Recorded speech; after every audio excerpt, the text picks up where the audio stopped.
Okay, Kent, Austin, welcome to the Avenue Realty podcast. All right. We'll start off with a little bit about you and Fifth Third.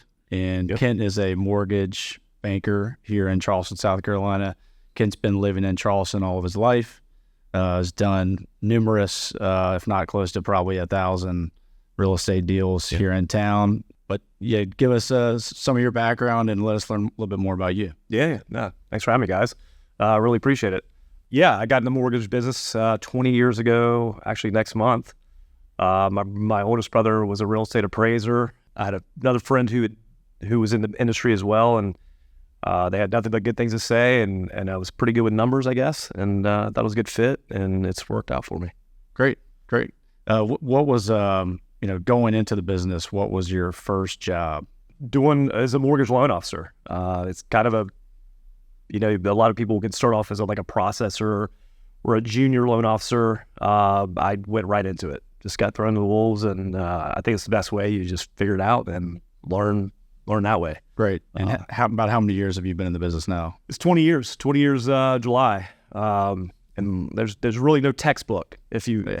You can't go to school. It's just hands-on training. Yeah, every day is different. Exactly. Every loan scenario is different. And you're living here in the Old Village? Yep. In Mount Pleasant? Yep. Right? And you grew up in Mount Pleasant as well? I did. Grew up in Sneed Farm. Okay. And across the street from a good friend of mine. Yes.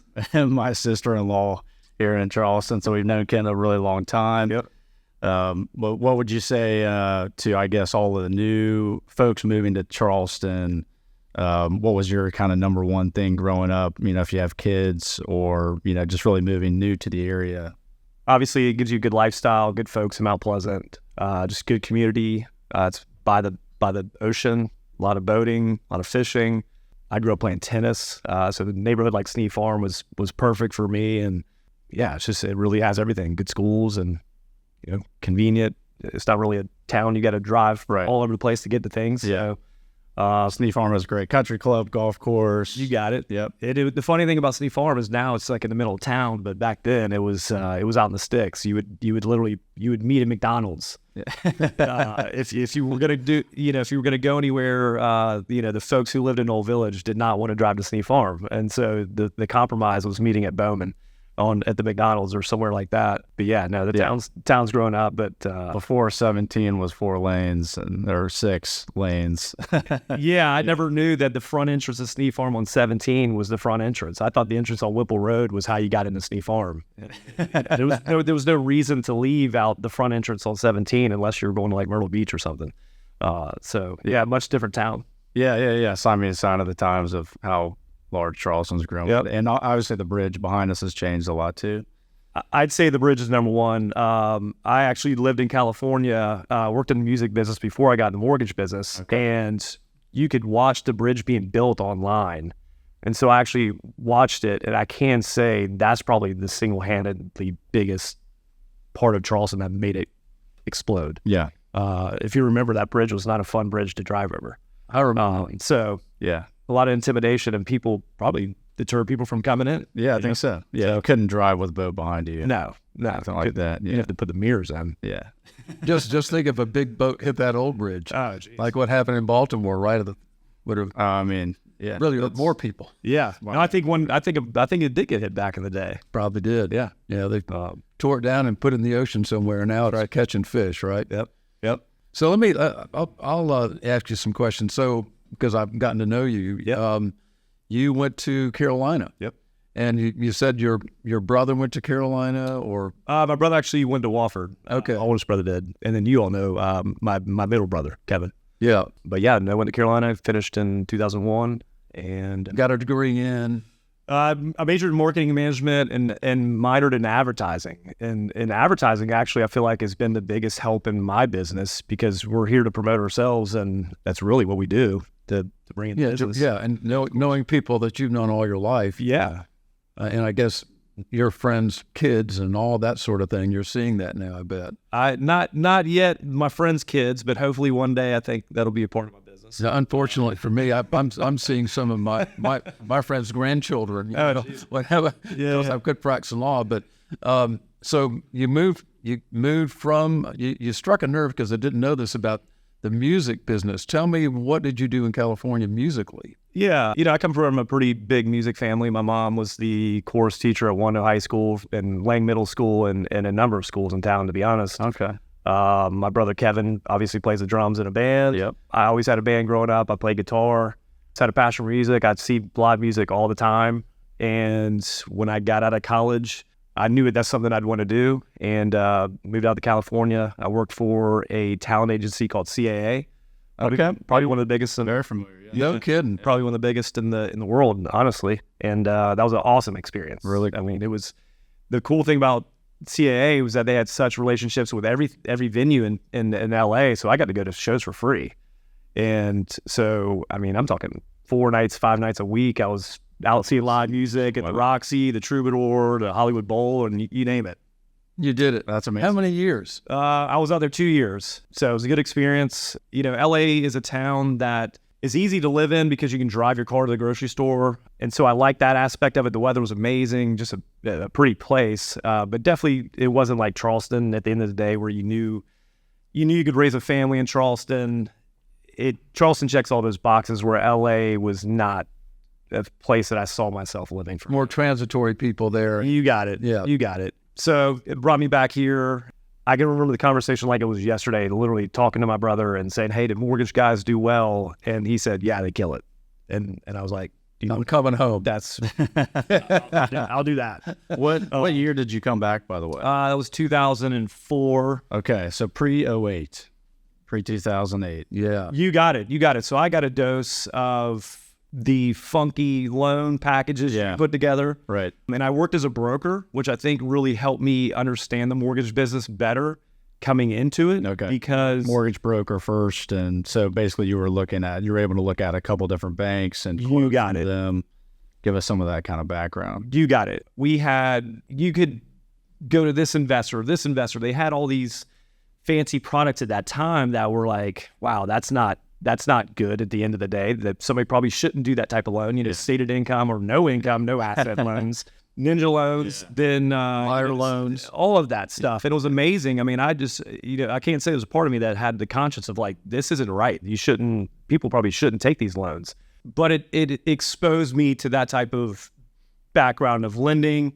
And then a lot of those companies that I saw and account executives that represented the different investors, they would come into our office and, do all their pitches on why we should send loans to them. Right. So I really got a good grasp of the business. High volume as well at that time. Yeah. It was just, and you could get paid in so many different ways as a broker. And then when 08 hit, that's when the legislative changes started happening to mortgage documents and the good faith estimate and how you can disclose fees and rates to folks. And that's where it changed to where it made it harder as a mortgage person because you had to know, or as a mortgage broker, because you had to know what each investor's appetite was for how they disclosed loans. And if you did it incorrectly, they may not like the loan, or you'd have to send it to somebody else and do it the right, a better, different way. And so when I left that side of the business, I went and worked at SunTrust Mortgage. And that's where I was like, oh my gosh, I should have been working at a bank so long ago. It kind of just fit me better. I like the culture and just a bank versus the broker. And you could do all the things that the broker could do because the bank was giving the loan. Right. At the bank, you could talk to an underwriter and say, hey, this is why this makes sense. We should do this. And there was more exceptions you could get. Whereas a broker, you thought you could be more nimble because you had all these investors you could go to. But the reality was the bank actually made more. Yeah, a little bit more cohesively working together. Correct. Everybody was on the same page. I just enjoyed that aspect way, way better than the broker side. And like I said, I probably was 6 years as a broker, and I wish I'd gone straight to the bank after that experience. But it gave me the experience of knowing what the other guys are doing. And when I was competing for a loan, you're competing. You're competing against those mortgage. I was competing against those guys, and so I knew how to sell against it, structure a file in a way that I thought was better suited for folks, and it was a better, just all around, better option. Yeah, that is one reason I've enjoyed working with you so far, is that you're able to see it from both sides. Yep. So if, a client of mine comes in and they're saying, well, I've talked to a mortgage broker. I've also talked to Kent. And I say, well, look, it's your decision, but these guys are going to be able to steer you in the right direction. And, someone having your level of experience pre-08 with the volume there to the volume now, there's obviously been a high volume in Charleston for a number of years for loans. It's just good to be able to put a client in front of somebody who knows what they're doing, which is our goal. Yeah. We've seen so. Yeah. As Greg said, we've enjoyed working with you. You know your stuff. And I don't think you know your stuff until you've been at it about 20 years and had some downturns, seen some things that, oh my goodness, this is amazing and this is not good or whatever. And that's my view as an old. Yeah. Well, it's changing rates too, Yeah. Rates were more maybe 5 back then. Well, believe it or not, a 30-year fix when I got in the business was about 6.5. Okay. Yeah. 6.37. So we're at the same rates today almost where we were then. Obviously, the price point of homes is much different. So it's I don't know. You always hear the stories like, oh, back when I bought it was 18%. I was like, yeah, but a house is 150 grand or less. Right. So it's all relative. But when I can remember distinctly refinancing a guy at 4.5, it was like blown away. Like, no way! I can't believe this guy just got 4.5%. Yeah. And then we saw 3s, and then we saw 2s, and so. Trying to get the economy moving around 2012, 2013, you got it. 14. Yep. And then off we are. And well, then after post-COVID, things really need to get it moving, and it's obviously taken off. Yeah, now you know the explosion of the town's growth and folks moving into town. Before we go into kind of what rates are doing now and the products that you guys have at Fifth Third and more about some of your experience, what is, for viewers listening, talk a little bit about, if you don't mind, about the good faith estimate and things like that as a borrower is going to go through some of the changes and what the requirements are for a borrower as they enter your office. Yeah. Our form that we give to folks to say, here's what your rate is, here's where the closing costs are estimated to be. That form's now called a loan estimate. It used to be called a good faith estimate, and I still just naturally call it a GFE. Okay. But it's now called a loan estimate, and it's pretty clear. I mean, it breaks it down in a way that the layman can get it. There's not as much confusion as to where everything is. The top bucket says what the bank's fees are.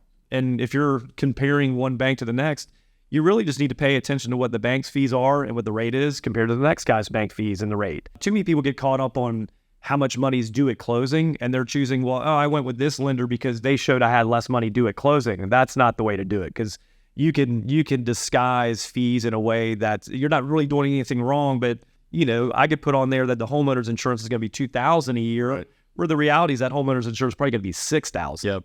And if you do the right thing and put it at $6,000, because that's what the customers should expect, that customer may go with another lender because they undercut the value with the cost, yep, which then made it look like they had to bring less money in their mind. Oh, I went with him because I had to bring less money to closing. Yep. Well, his fees might have been more than me. And his rate could have been higher than me, but they just paid attention to the money at closing. So you really got to look at it in a high level way, but it has made it easy where bucket A is bank fees. Yeah, and I see that a lot with, even someone who's purchasing their second or third home. They kind of forget the process a little bit, yes, especially with first-time home buyers. Yep. So I know you kind of run the gamut of first-time home buyers all the way up to someone who's, 60, 70, 80 years old. You guys are really diversified in what you can do. Yep. But what I see, especially with first-time home buyers and some of those who may be watching this, is they struggle with, wait a second, what are these closing costs? What are they actually supposed to be? Yes. And, in my opinion, that's one of the reasons that I like to send people to folks like you who would be honest about it up front. So it's not at the closing table, oh my gosh, I owe an extra $5,000 or $10,000. And especially with someone, millennials who are now going into their early 30s or late 20s and they don't have much money. They don't have 5 or 10 at the closing table. And so anyway, it's just, it should be an honest process. And that's why I enjoy working with you guys, is it always is. So. Yeah, I appreciate that. Like I said, the loan estimate breaks that stuff down, but I do, even past clients of mine still have questions and don't understand. And a very difficult thing with our industry, obviously, is changing rates. Yeah. So you could quote somebody last week, and then this week rates are completely different. Maybe they went up by an eighth or even a quarter. And so some folks just don't understand that concept. And so you have to really say, like, look, this rate is going to change every single day, and it literally changes every day. So that makes it, I can't see where it's intimidating for a first-time home buyer who doesn't get that. They're like, well, you told me this was what it was last week. And I'm like, I know it changed. And until you lock in, and if you don't have a property under contract, there's really nothing to lock. Right. So yeah. And that happens a lot. You and I will go through, say, January. I've got a client that's looking at something, and oh my gosh, I think I'm going to go under contract. Yep. They call you, but they don't win it, and they don't lock in. Yep. And then it goes down the road, and next thing you know, it's 6 months later before they finally find something with the low inventory in Charleston right now. It's happened plenty of times, and you've got, I feel the pain of the customer where they go under contract for whatever reason, repairs, they don't come to agreement, and they back out of that. And then 3 months later, when they do find another house, rates have gone up by 0.5%. Right. And it's a little sting. Yeah. It's your wallet. So I get it. I mean, we just try to educate as much as we can. Kid, we were talking off camera about products. Yep. And since I was in the business as a lawyer for years and years and years, I was amazed at how products changed with the economy. Sure. And we're seeing that now with the interest rates going up. And tell me what kind of products we're seeing in this market, and historically what things have been in terms of products. Yeah. The most common loan term that folks take is a 30-year fixed. I mean, that's kind of the most cut and dry payment, amortized over 30 years, rates fixed for 30 years. That's the most common loan that people expect to honestly enter into. A lot of first-time home buyers, they'll say, hey, I talked to my parents, and they think a 30-year fix is the best term for me. Right now, in the rate environment we're in, when rates start pushing 7 and even high 7s, we touched 8 there for a little while. If you looked at an ARM, an adjustable rate mortgage, you could get in the low 7s, even 6s, where the 30-year fix was a whole 1% higher potentially. And so I think the appetite for ARMs has come back. The 08 days made it a negative thing because people's rates were adjusting, they went up. And that was really because of the nature of a lot of those banking terms weren't kind to the folks. But with the anticipation of rates coming down in the next few years, Fed cuts, an ARM isn't a scary thing if you think you're going to refinance in the next year or so. So why take a 7.5% 30-year fixed where you could get a 15-year fixed ARM at 6.875. Right. So the ARMs are more in the jumbo market. Any loan size $766,551 and higher is the Fannie Mae jumbo loan size cutoff. And so really, if you're buying in that higher loan size and higher price point, the ARM is, I'd say, kind of what people are doing in the way a good product in this market. Exactly. Because again, explain to me the different kind of ARMs, because there are different ARMs. The term sets where the rate is. So, for example, and tell us just in general just what an ARM is too, just to get if some folks are unfamiliar. Yeah. So an ARM is an acronym for adjustable rate mortgage. The term of the ARM is it's a 5-year ARM, a 7-year ARM, a 10-year ARM, a 15-year ARM. Fifth Third has a 15-year ARM. That's not common with a lot of banks. But the rate is typically better the shorter the term. Okay. And so, for example, a 5-year ARM would price better than the 7 or the 10 or the 15. I kind of like the 7-year as a good balance because 5 years could come quick. And, 7 years, a lot of people don't live in a house for 7 years. Right. They move on to the next one. And so that's a fixed rate. Yep. For 7 years. Correct. And then after 7 years, it will adjust. It'll adjust. And that will be with the market by the per month, or how does that kind of work? It's every 6 months now. It used to be, you used to see like a 7-1 ARM or a 10-1 ARM. Now it's a 7-6. We used to go off the Treasury Index or the LIBOR Index. Those guys are gone. It's now called a SOFR Index, SOFR. And so when the ARM adjusts, it's based on the SOFR Index plus a margin, and that margin is usually 2.25%, 2.5%, 2.75% higher than whatever the index is. So, your ARM could technically, when your term is up, 7 years is up, your rate could technically go down. Right. There's nothing that says it has to go up. Or you could refinance. Or you just refinance before that. You got it. Rates if rates come down, you think that's a good point to refinance. So we're seeing a lot of ARMs. Again, that appetite for ARMs back in after the '08 was not there. Right. It was everybody was conservative, but you also, if you could get a 3% 30-year fixed, why on earth would you not? Right. That's Right.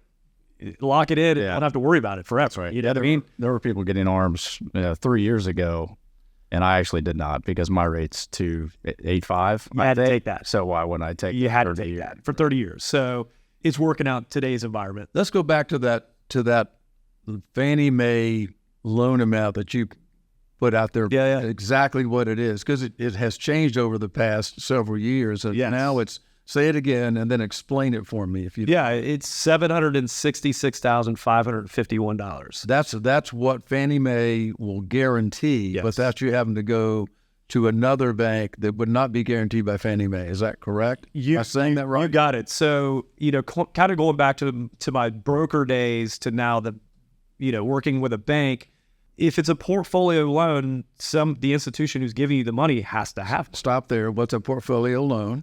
It's a jumbo loan. The jumbo portfolio kind of are hand in hand in a way. But again, the loan size, if it's not insured by Fannie Mae or Freddie Mac, it's then a portfolio or jumbo loan for the bank. The bank's going to keep it because Fannie Mae is not going to buy it. You got it. You got it. Okay, so whoever's going to. There's nothing wrong with that, by the way. Not at all. Not at all. A lot, and there's too much of the. Too many people call me and they say, "Ooh, I want to stay away from a jumbo loan." That's not true. Jumbo rates a lot of times are lower than the Fannie Mae conventional rates. That's what I was driving at. Yes. And so that's the benefit of the bank, because the bank has the liquidity to be able to lend that money and do it at an attractive rate, where if you're a mortgage broker, correspondent lender, those guys are at the mercy of having to go find the money to give to you. And so there's layers of middlemen, everybody getting their slice of the pie. And so the rates end up being higher than if you just came directly to me as the bank. So that's another reason why I like the bank. Price points in Mount Pleasant, in Charleston, have just skyrocketed, to be honest. And that's what's moved. When I got into business, the Fannie Mae insured loan size was like in the 300s. Now it's 766. Yeah. Then it went to 417, then 523, I think, and then 661, and here we are at 700 something. So it's gone up as property values have gone up. And that is a good thing, because the folks who are buying in that price point, there are, it's not a creative term, but there are benefits that Fannie Mae gives to first-time home buyers. Rate discounts if your income's at a certain level, even grants for down payment assistance, the ability to only put 3% down. So those do come with the Fannie Mae products, whereas it doesn't come with a jumbo product. Jumbo, typically 10% down is the minimum that any lender is going to want to do on a jumbo size loan. Right. And so Fannie Mae does present and give a lot of home buyers a lot of good options because of what they do. Yeah, that's really interesting. Yeah. By the way, Fannie Mae is Federal National Mortgage Association, and it's creatively called Fannie. Yeah, Fannie, Freddie. Fannie and Freddie, that's right. How we You said something off the air I want to come back to, and that was, if you bought as a first-time home buyer, and if I'm saying it wrong, you correct me, that's a fourplex.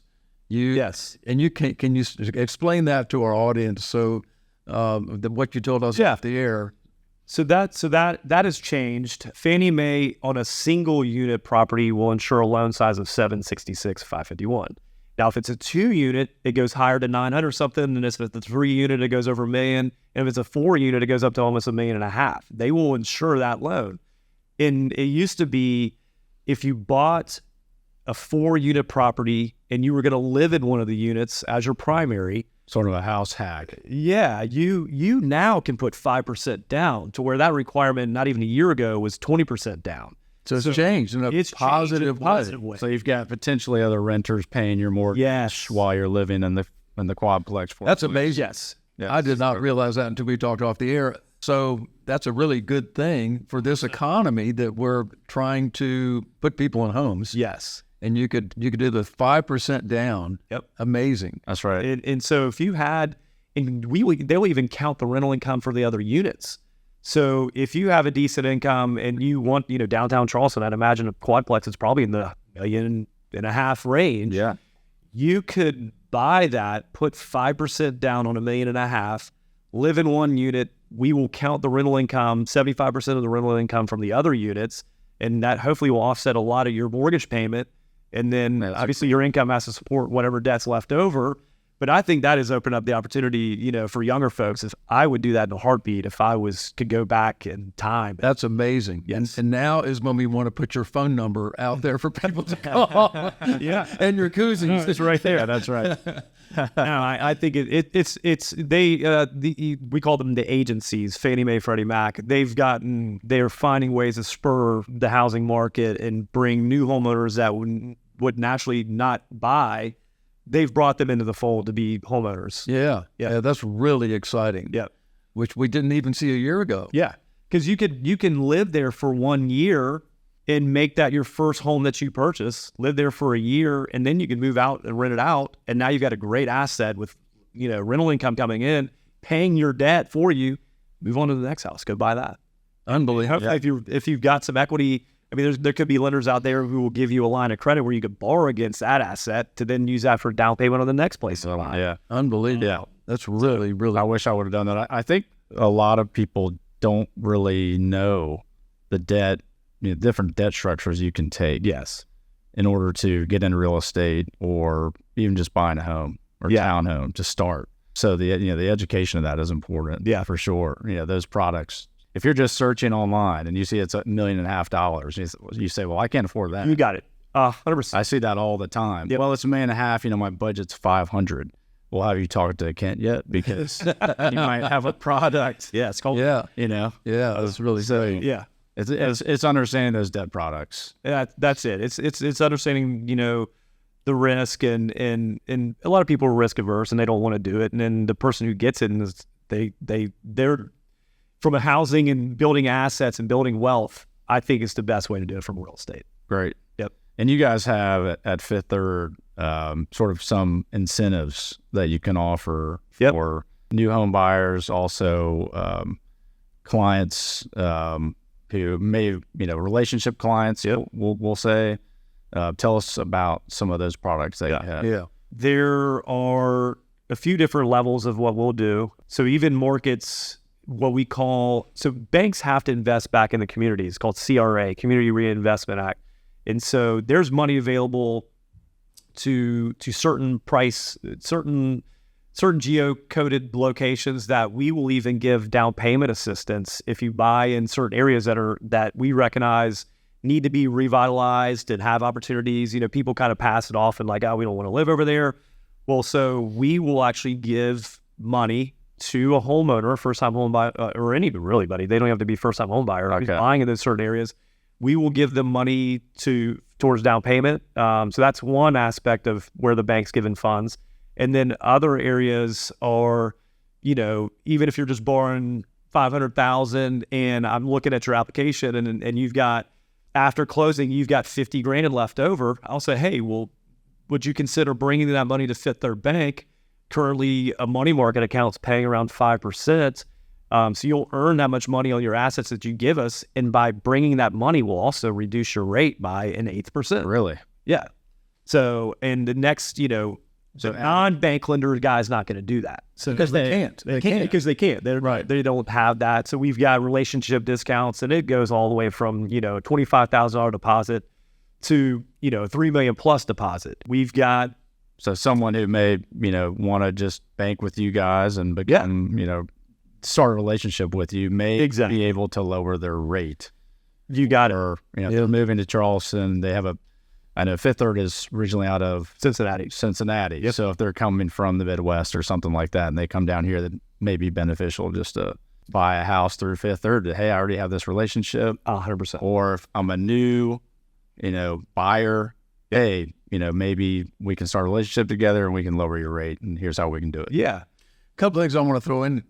Where are you located? Physically located? So my office is on Coleman Boulevard, 710 Coleman, across from, GDC, Ties, Roadhouse, the Southern. Easy to find. Hoops. Yeah. Easy to find. Easy to find.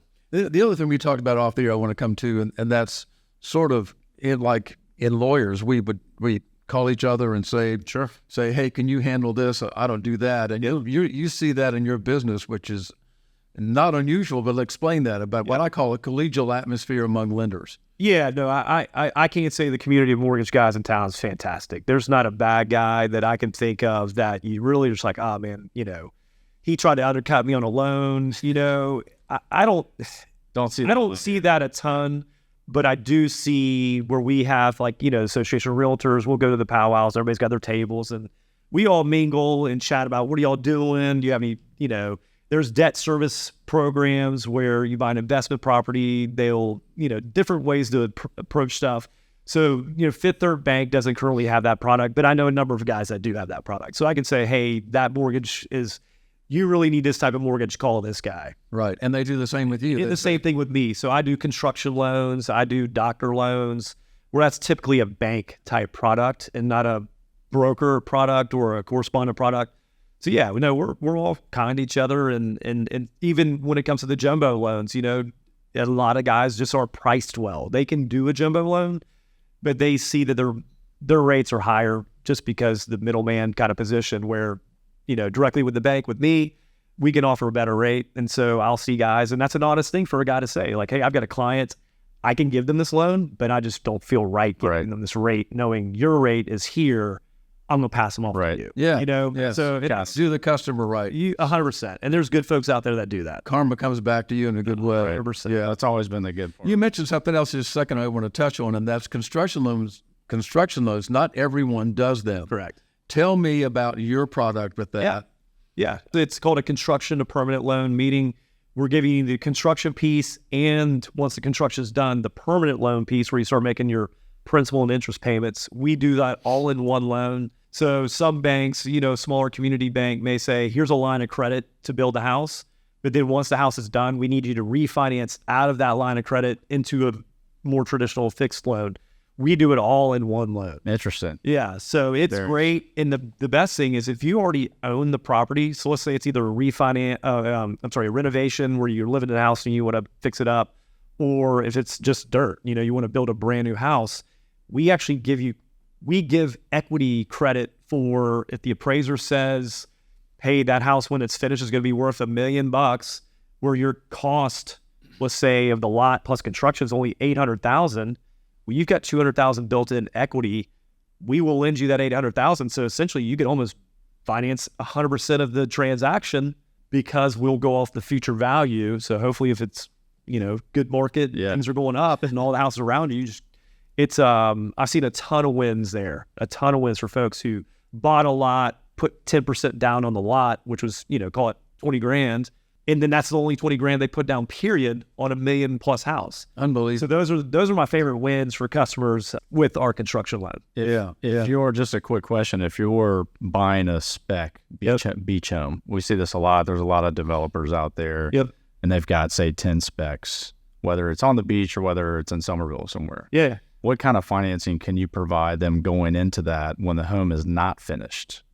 So there are people, the builder will put it up on the MLS, right, for sale. Is that something you guys can help with as well? We don't have an appetite for it if it's already started. Okay. But back to my, I know other guys that can. Okay. And I would say call these guys because they're okay with it already being started and 50% done. They'll come in and finish it. Yeah. So it's a little bit different of a product. It's essentially the same concept, but it's of a construction loan. But certain banks look at it as risky because they can't quantify how did they get to the point of where they are, so they don't know what the true cost was. But again, call me, I'll tell you the guy to call. I guess another thing I'm trying to say is a lot of times I'll get into the process to where we're looking at homes and the buyer hasn't started that process at all. Okay. So they're not able to see the different products they have in front of them to decide, what may be a good strategy for them as far as financing goes to buy. Okay. And so, I think that's why I want to put some of this information out there is start that early with the lender. Yeah, no, for sure. And let me interject too. You mentioned doctor loans, and I know what that is, but maybe our audience does. Yeah. But we got MUSC across right over here. And what is a doctor loan? Yeah, no, good question. So a doctor could be obviously a physician, a dentist, a ophthalmologist. We'll even do an optometrist. We'll do a veterinarian. Wow. So these guys all qualify for 100% financing to $1 million. We'll do 95% financing to $1.5 million, and then 90% financing to $2 million. $2 million purchase. $2 million loan amount. That's terrific. And there's no mortgage insurance. So traditionally on mortgages, if you don't put 20% down, there's mortgage insurance. There's no mortgage insurance on the loan. It works well. And if you're a student in medical school and you finish school, you don't have any money. Yeah. You know what I mean? And Right. You're loaded up with debt. Yeah. With student loan debt, we don't count the student loan debt against you. Wow. And we'll give you 100% financing. Let's say you negotiate with the seller to pay closing cost. Well, that doctor literally can buy a house with not a penny out of pocket. Hey, that's amazing. And It is amazing. not have to stress about, but I have all this student loan debt.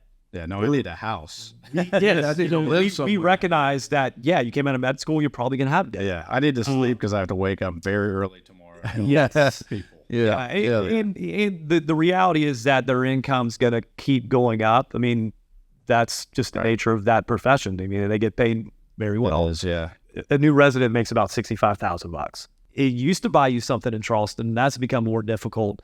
But yes, we'll do a loan for any, the designation of a doctor.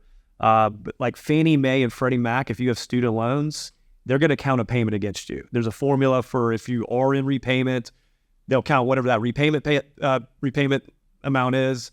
But if they're deferred and you have no payment, they're going to count 1% of the balance, or 0.5%, depending if it's FHA or Freddie Mac.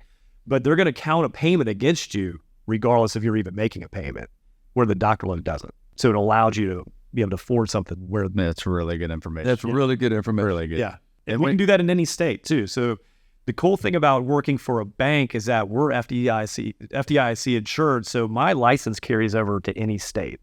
So if you've got a client moving to Colorado, I can do the loan.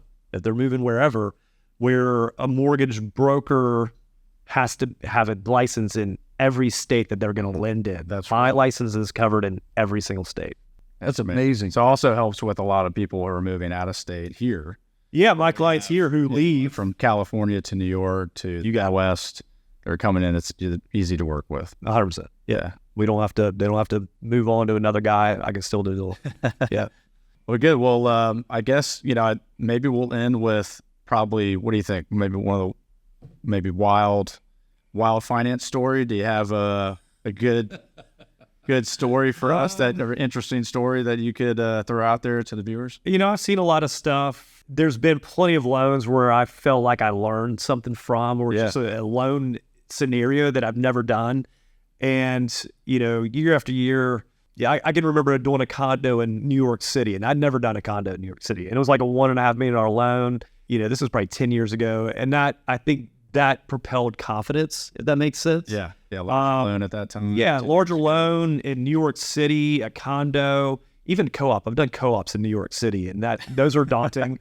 Just learning all the rules, in South Carolina, it's an attorney state, as you know. Right. Other states, you can just show up to a title company and a notary will do the closing. Well, in New York, the bank has an attorney that represents the bank. Yep. To where the buyer has an attorney, the bank has an attorney, the seller has an attorney. So there's a lot of scenarios that are different. Yeah. But we don't even really have co-ops here. I don't think I've really seen any. Yeah. So I've done some unique financing in every state. From even in the city of Boston, I've done some cool loans up there. So once you kind of do a loan in every other states and see their nuances, it just definitely adds to your experience and your level of knowledge. And That's amazing. Really good experience. Yeah. Obviously, you can see Kent's had incredible experience, throughout the country, and has made Charleston his home and knows a lot about the area. Grew up here, and so thank you for being one and educating us. Yeah, which you've done very well. Anything else from your side? No, I'll tell you what. I'm happy to say I learned something today. Nice. That's what we're here for. Products are really, really different, and I'm excited for you and what's moving forward here in Charleston. Awesome. Yeah. Ken Austin at Fifth Third. We'll put his info in our bio at the bottom of the video. Give him a call. Ken Austin here in Charleston, South Carolina. Let him be your lender. Thanks, guys. Hey, Thanks, Kent. Cool. Appreciate it. Yeah, man. That's fun. Yeah, man.